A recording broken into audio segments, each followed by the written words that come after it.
और health is lost, something is lost. If your character is lost then everything is lost. उसने ये कहा है, अगर किसी इंसान का चरित्र खराब हो जाता तो उसके पास कुछ नहीं बचता।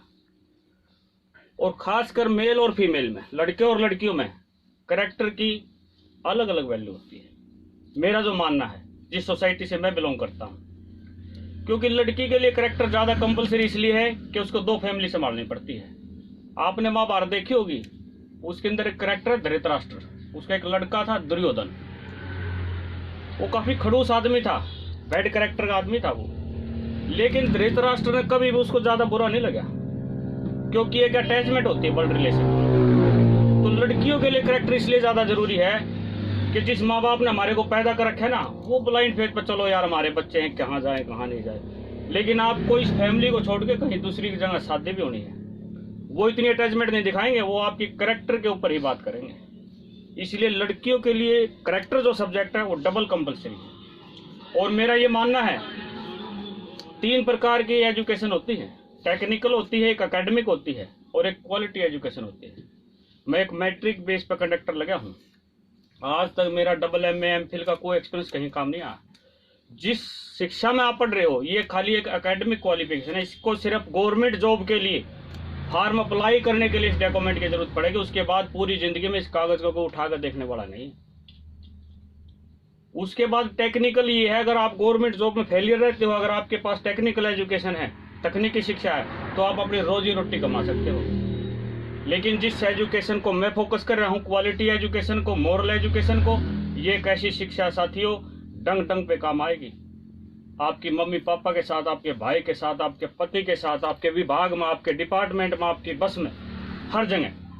और जिस आदमी को जो रिगार्ड मिलता है वो उसके विवेक के ऊपर और कैरेक्टर के ऊपर मिलता है साथियों। एक डिपो के अंदर 200 कनेक्टर हैं, उनमें मैं भी एक ही कंडक्टर हूँ। एक कंडक्टर के नाम का नहीं पता, शाम को घर आ जाता, पूरी रिटायरमेंट हो जाती उसकी, और एक राम राम नहीं मिलती, और एक आदमी सारा दिन राम राम इतनी मिलती, इतना रिगार्ड मिलता कि जीएम को भी फेल कर देता है। तो साथियों इस नए साल के ऊपर शायद आप लेट हो रहे होंगे, वैसे तो मैं पर्ची में काफ़ी बातें लिख रखे हूँ, लेकिन इसमें ज़्यादा समय लग जाएगा। मेरा यही मानना है कि अपने करेक्टर को फोकस करो। और साथियों नर्वस होने की जरूरत नहीं है। मैं उदाहरण दूंगा, एक उंगली मार डाकू था साथियों, उसने 100 आदमियों को मारने की कसम खाई थी और 99 आदमी उसने मार दिए थे। और जब 100वां आदमी मारना था तो महात्मा बुद्ध उसके सामने आ जाते हैं। तो वो उसको मारने वाला था, उसकी माँ भी उससे डरती थी, लेकिन महात्मा बुद्ध ने कहा भाई क्या काम उठा रखा तने, इसके लिए 100 जन्म लेने पड़ेंगे, 100 बार तेरे को अपनी नाड़ कटवानी पड़ेगी, जब जाके तेरा कल्याण होगा।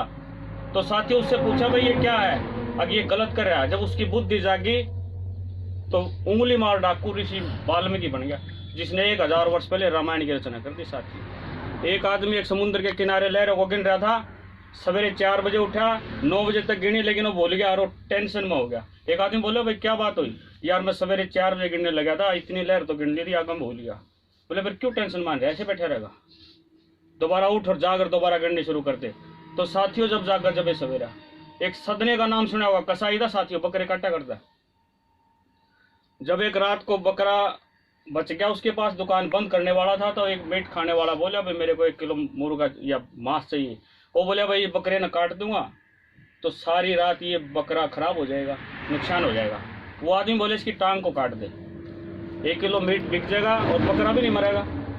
उसकी समझ में आ गई, बोले या तो दिमाग में देखिए। जब उस बकरे को काटने लगा तो बकरा बोला आदमी की आवाज में, सदने पिछले जन्म में तू कसाई था, मैं बकरा था, मैंने तेरी गर्दन काटी थी, 1 मिनट तड़का था, ये नए डंगवारे ना चढ़ा हुआ, इसलिए मेरी नाड़ काट और अपना बदला ले ले, और नहीं मानता तो काट दे मेरी टांग, अगले जन्म में तू बकरा बनेगा और मैंने कसाई बनना पड़ेगा, मैं तेरी टांग को काटूंगा तो सारी रात ना मरेगा ना जीवेगा।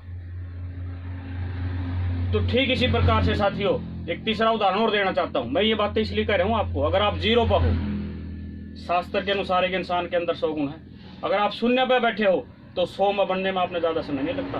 वो सदना वहीं से उसने अपना हथियार फेंक दिया और भक्ति करी और परमात्मा के दर्शन हुए साथी। और ज्यादा सियाने बनने की किसी ने जरूरत नहीं साथियों। पहली बात तो ये जो बसों की रनिंग है ना 1-2 साल की, ITI के जो साथी हैं वो हर साल चेहरे बदल जाते हैं। उसके बाद गांव में अलग सी कंडीशन में नजर आते हैं हमारे को।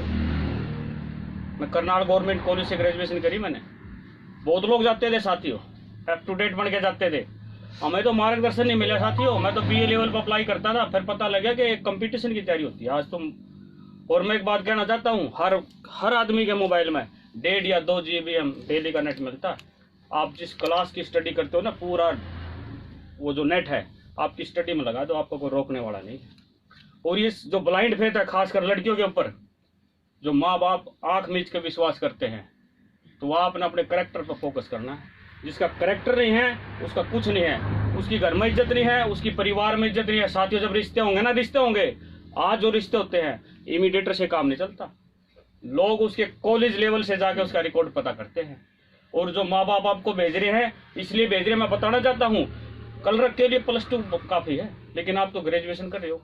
वो पता क्या सोच रहे हैं, अब +2 छोटी नौकरी है, लड़का अफसर लगना चाहिए, फिर MA कर दो।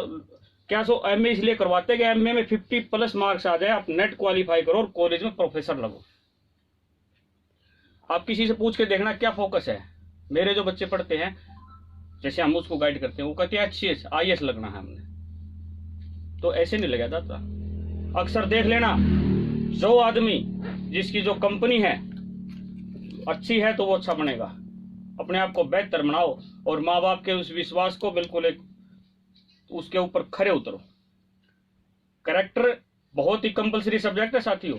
ये जो शिक्षा है ये ज्यादा काम नहीं आती, सिर्फ फॉर्म भरने में। एक बार डॉक्यूमेंट वेरीफाई होता है, इतनी बड़ी फाइल रखी है मेरे पास, किसी ने नहीं पूछा उसको। मैंने भी बताना बंद कर दिया था। नहीं, मैं कहता था जब स्टार्टिंग में रोड में लगे, I can speak frankly English without agitation and every stage and every topic, but वो फेलियर रहा क्योंकि डिपार्टमेंट हमारा ऐसा है।